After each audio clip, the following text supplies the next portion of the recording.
देखिए, बहुत दिनों से चर्चा हो रहा है वन नेशन वन चुनाव। देश में लगातार चुनाव होता है।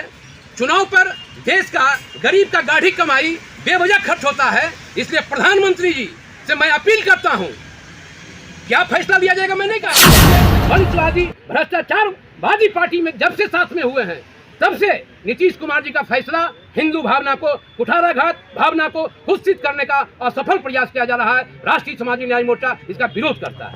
अच्छा, जैसा कि अभी आपने बताया कि ऐतिहासिक फैसले लिए जाएंगे, चुनाव में जो पैसा खर्च हो रहा है उसमें कमी होगा, कटौती होगा और देश में गरीब किसान मजदूर लगातार महंगाई से जो त्रस्त है उसकी महंगाई कमी हो, लोगों में खुशहाली हो। जो कि राष्ट्रीय सामाजिक न्याय मोर्चा के प्रधान महासचिव हैं और भाजपा के वरिष्ठ नेता कार्य समिति सदस्य भी हैं, आइए हम उनसे बात करते हैं कुछ मुद्दों पर। सर, अभी जो है बिहार सरकार जो है फिलहाल हिंदू धर्म की जितनी भी छुट्टियां हैं वो सारी छुट्टियों में कटौती कर ली गई है, क्या कहना चाहेंगे? हाँ बिल्कुल, अभी हाल के दिनों में जनता दल यूनाइटेड और महागठबंधन के नेताओं के द्वारा जो फैसले आ रहे हैं, जो वक्तव्य आ रहा है, वो निश्चित रूप से तुष्टीकरण की राजनीति को बिहार में बढ़ावा दिया जा रहा है और हिंदू सनातन भावना को भड़काने का असफल प्रयास किया जा रहा है। इसके मद्देनज़र आज प्रिंट मीडिया कई अखबारों में हमने पढ़ा है कि जनता दल यूनाइटेड के प्रदेश के प्रवक्ता माननीय विधान पार्षद नीरज कुमार जी ने सवाल उठाया है कि गणेश चतुर्थी के शुभ अवसर पर संसद सत्र का शुभारंभ होना हिंदू भावना के खिलाफ है। तो राष्ट्रीय सामाजिक न्याय मोर्चा और भारतीय जनता पार्टी के कार्यकर्ता होने के नाते मैं स्पष्ट रूप से कहना चाहता हूं कि श्री गणेश चतुर्थी के शुभ अवसर पर संसद सत्र का शुरू होना ये देश के 140 करोड़ लोगों के लिए गौरव का विषय है। सनातन भावना को मानने वाले लोगों के लिए गौरव का विषय है। इसलिए कि माननीय प्रधानमंत्री नरेंद्र मोदी जी अपने 9 वर्षों के शासनकाल में अपने फैसले से, आपके निर्णयों से देश हित में, गरीबों, किसानों, मजदूरों के हित में लगातार फैसले ले रहे हैं। और अभी हाल में जो संसद का सत्र बुलाया गया है, निश्चित रूप से इस सत्र में भारत के भविष्य, देश के हित में ऐतिहासिक फैसला होने जा रहा है और इस पर जनता दल यूनाइटेड के नेता बेवजह हिंदू भावना को भड़काने की बात कर रहे हैं। तो मैं कहना चाहता हूं, हिंदू भावना, जनता दल यूनाइटेड, महागठबंधन और तथाकथित इंडिया, जो इंडिया लोग कह रहे हैं अभी हाल में, ये लोग सचेत हो जाएं। हिंदुस्तान भारत माता को पूजने वाला है। हिंदुस्तान के लोग भारत को माता के रूप में पूजता है, गंगा को माता के रूप में पूजता है, गौ को गौ माता के रूप में पूजता है। उस रूप में आप लगातार आप जन्माष्टमी में छुट्टी को रद्द कर दीजिएगा, वहीं चेहल्लूम के अवसर पर आप छुट्टी दीजिएगा। अभी हाल में आपने रक्षाबंधन के सवाल पर, रक्षाबंधन के मौके पर आपने छुट्टी को खत्म कर दिया, स्कूल को खोल दिया, कॉलेज को खोल दिया, शिक्षक पहुंच गए, प्रोफेसर पहुंच गए, लेकिन विद्यार्थी तो नहीं पहुंचा। तो ऐसे लगातार महागठबंधन और खास करके मुख्यमंत्री श्री नीतीश कुमार जी के नेतृत्व में जो फैसला आ रहा है, तो मेरा मानना है कि मुख्यमंत्री नीतीश कुमार जी विचलन की राजनीति में हैं। नीतीश कुमार के जो व्यक्तित्व था भारतीय जनता पार्टी के साथ में, वो अब नहीं रहा।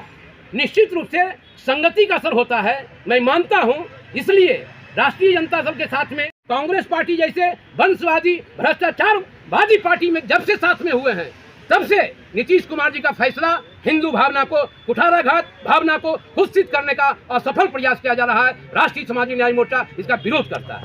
अच्छा, जैसा कि अभी आपने बताया कि ऐतिहासिक फैसले लिए जाएंगे, क्या हो सकता है वो ऐतिहासिक फैसला? कांग्रेस पार्टी जैसे वंशवादी भ्रष्टाचारवादी पार्टी में जब से साथ में हुए हैं तब से नीतीश कुमार जी का फैसला हिंदू भावना को कुठाराघात भावना को कुत्सित करने का असफल प्रयास किया जा रहा है। राष्ट्रीय सामाजिक न्याय मोर्चा इसका विरोध करता है।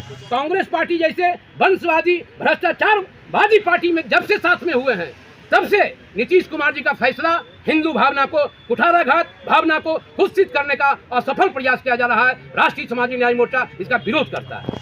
अच्छा, जैसा कि अभी आपने बताया कि ऐतिहासिक फैसले लिए जाएंगे, क्या हो सकता है वो ऐतिहासिक फैसला? देखिए, बहुत दिनों से चर्चा हो रहा है, वन नेशन वन चुनाव। देश में लगातार चुनाव होता है, चुनाव पर देश का गरीब का गाढ़ी कमाई बेवजह खर्च होता है। इसलिए प्रधानमंत्री जी से मैं अपील करता हूं, क्या फैसला लिया जाएगा मैं नहीं कह रहा हूं, लेकिन मैं अपील करता हूं कि वन नेशन वन चुनाव के सवाल पर प्रधानमंत्री जी फैसला लीजिए। इससे देश में लगातार चुनाव, बेवजह चुनाव के नाम पर जो पैसा खर्च हो रहा है उसमें कमी होगा, कटौती होगा, और देश में गरीब किसान मजदूर लगातार महंगाई से जो त्रस्त हैं उसकी महंगाई कमी हो, लोगों में खुशहाली हो, लोगों में राहत हो, लोगों में सुविधा हो, सुधार हो, इसके लिए फैसला ले, मैं ऐसा अपील करता हूँ। तो जैसा कि महागठबंधन के लोग जो हैं वो आरोप लगा रहे हैं कि वन नेशन वन इलेक्शन को लेकर कि पहले किसी से कोई बैठ के विचार विमर्श नहीं किया गया और वन नेशन वन इलेक्शन के लिए आपने कमेटी ही बना ली, लेकिन किसी से कोई राय मशविरा नहीं लिया गया। इनके पहले ये लोग जिनके साथ में थे या जिनके गोद में ये लोग नया गठबंधन बनाए हैं, क्या ये लोग पहले किसी से पूछते थे क्या? और प्रधानमंत्री जी नरेंद्र मोदी जी, मैं कहता हूँ पूरे दावे के साथ, जब से प्रधानमंत्री बने 2014 से देश का चौमुखी विकास हुआ है और हिंदुस्तान पूरे विश्व में विश्व गुरु के रूप में विख्यात हो रहा है और पूरा दूसरा देश जो है सम्मान कर रहा है। पूरा भारतीय कहीं भी आज के देश में नरेंद्र मोदी के राज में हिंदुस्तानी कहीं दूसरे देश में जाता है उसको सम्मान और उसके स्वाभिमान के साथ देखा जा रहा है। ये पहले नहीं होता था, ये प्रधानमंत्री की कमाई है, ये नरेंद्र मोदी की कमाई है। कल उदयनिधि स्टालिन ने कहा है कि सनातन धर्म जो है समाज को तोड़ने का काम कर रही है, क्या कहेंगे? ये बिल्कुल जो है तुष्टीकरण की राजनीति है। वहाँ जो स्टालिन बोले हैं वहाँ ईसाई धर्म का बहुसंख्यक आबादी है, वो ईसाई धर्म को खुश करना चाहते हैं। हिंदू सनातन संस्कृति भावना का मूल उद्देश्य है सर्वधर्म संभाव, किसी का अहित नहीं करना, औरों के सम्मान की बात करना, परोपकार करना, दया करना, करुणा करना, समरसता की बात करना, देश हित की बात करना, शांति की बात करना सनातन संस्कृति का संस्कार है, इसका मूल उद्देश्य है। ये लोग क्या बात करेंगे? देश को तोड़ने वाले लोग हैं।